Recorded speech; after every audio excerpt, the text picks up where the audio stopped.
Сәлем баршаларыңызға. Тауық етінен қазан кебап жасаймыз. Дәмі ерекше дәмді болады. Картошкасы жұмсақ, тауық еті сочный болып шығады.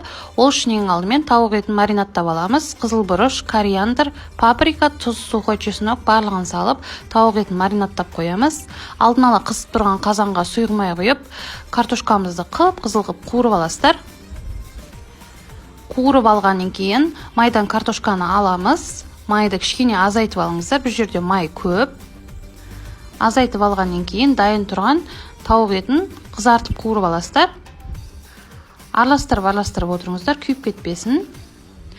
Тауық еті қызарғаннан кейін майдан алып, майды кішкене тағы азайтыңыздар. Тамағымыз майлы болып кетпесін.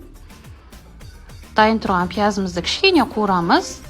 Үстіне дайын тұрған картошкамыз, тұз, сухой чеснок, тауық етін салып, кішкене су құйып, 40 минутқа бұқтырып қоямыз.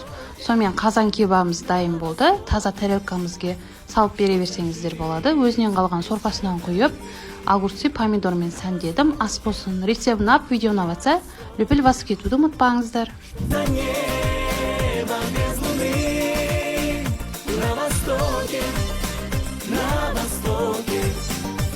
Что за жизнь без чайханы?